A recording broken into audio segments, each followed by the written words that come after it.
धुले में आज महाराष्ट्र सरकार माननीय मुख्यमंत्री सचिवालय, मुख्यमंत्री सहायता कोष और धर्मार्थ अस्पताल राहत प्रकोष्ठ का उद्घाटन जिला अधिकारी कार्यालय में पालक मंत्री जयकुमार रावल द्वारा किया गया। इस योजना के तहत अब कई मरीज लाभान्वित हुए हैं।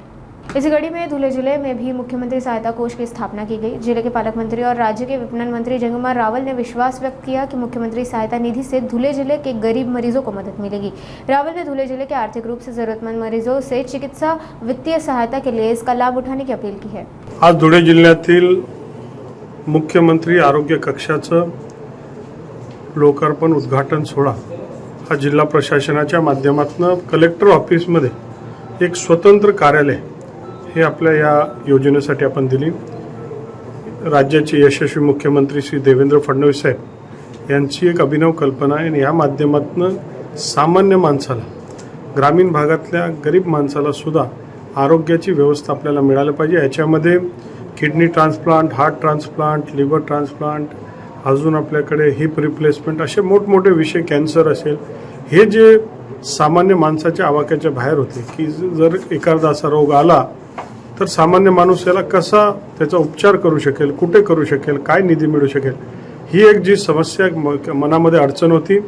राज्याचे मुख्यमंत्री सामान्यांचा विचार करणारे आणि त्यांच्या माध्यमातून 100 कोटी रुपये खर्च करून ही योजना झाली। या योजनेच्या माध्यमातून अनेक दानशूर दाते जे आहेत, मोठमोठे उद्योगपती असतील, फिल्म जगतात असतील, अनेक व्यावसायिक असतील, यांच्या माध्यमातून गरीब लोकांसाठी, सामान्य लोकांसाठी, ग्रामीण लोकांसाठी आरोग्याची व्यवस्था उभं करण्याचं काम आज झालेलं आहे। धुळे जिल्ह्यामध्ये जिल्ह्याच्या ठिकाणी कलेक्टर ऑफिसमध्ये एक नवीन कार्यालयाचं सुरुवात इथे झाली आणि या माध्यमातून तळागाळापर्यंत तालुक्याच्या प्रत्येक ठिकाणी असे कार्यालय उघडणार।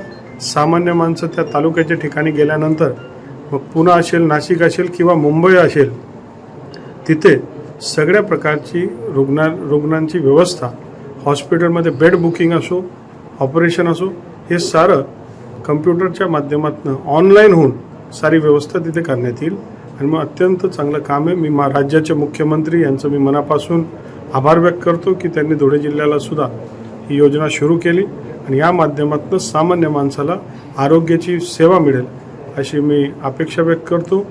जिल्हाधिकारी महोदय आणि त्यांच्या